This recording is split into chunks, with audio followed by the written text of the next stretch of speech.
यह कहानी है रामू और श्यामू की, जो एक छोटे से गांव में रहते थे। रामू शांत स्वभाव का था, जबकि श्यामू बहुत ही शरारती। दोनों बचपन से ही गहरे दोस्त थे और गांव की गलियों में खेलते खिलाते पलों को हर कोई जानता था। रामू और श्यामू हमेशा सुबह उठकर गांव के तालाब के किनारे जाते थे। तालाब के पास एक बड़ा पेड़ था, जो उनकी बैठने की पसंदीदा जगह थी। वे घंटों बातें किया करते थे। रामू को गांव के किस्से कहानियां सुनने का शौक था और शामू उन कहानियों को बड़े ध्यान से सुनता था। शामू हमेशा कुछ नया करने के बारे में सोचता था।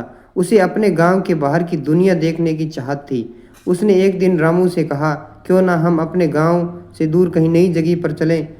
रामू ने इस विचार को नकारा, लेकिन फिर शामू के जिद के कारण वह मान गया। दोनों अगले ही दिन गांव के पास जंगल की ओर जाने का प्लान बनाया।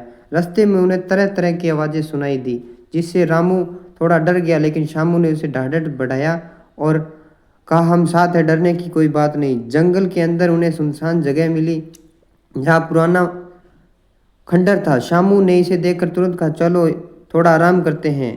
खंडर के अंदर बहुत अंधेरा था। अचानक उन्हें किसी की आवाज़ सुनाई दी। रामू घबरा गया, लेकिन शामू ने कहा, यह सिर्फ हवा है, चलो आगे बढ़ते हैं। आखिरकार खंडर के अंदर एक छोटे से कमरे में उन्हें एक पुरानी किताब मिली। किताब पर धूल जमी हुई थी और वह किसी रहस्यमयी भाषा में लिखी हुई थी। शामू ने किताब उठाई और जैसे ही उसने उसे खोला, हवा की तेज लहर आई और किताब के पन्नों को तेजी से फड़फड़ाने लगे।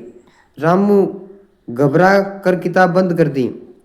रामू और श्यामू समझ नहीं पा रहे अब वह क्या करें, लेकिन तभी खंडर के बाहर कुछ लोगों की आवाज़ें सुनाई दी। गांव के लोग उन्हें ढूंढते हुए आ पहुंचे। गांव वालों ने उन्हें समझाया कि खंडर प्राचीन काल से अभिशापित माना जाता है, यहाँ कोई भी नहीं आता। रामू और श्यामू डर गए और गांव वालों के साथ वापस जाने का फैसला किया। घर पहुंचकर श्यामू ने सोचा, कभी कभी साहस भी जरूरी होता है, लेकिन कुछ जगहों पर सावधानी भी बरतनी चाहिए। दोनों उस दिन के बाद तय किया, ऐसी जगह पर बिना तैयारी के नहीं जाएंगे। लेकिन उनकी दोस्ती और भी गहरी हो गई। समय बीतता गया और रामू श्यामू की दोस्ती हमेशा के लिए मजबूत हो गई। गांव में उनकी शरारती कहानियां सुनाई देती थी, लेकिन उन कहानियों की दोस्ती के बीच थी। चैनल को सब्सक्राइब करें, लाइक करें, कमेंट करें।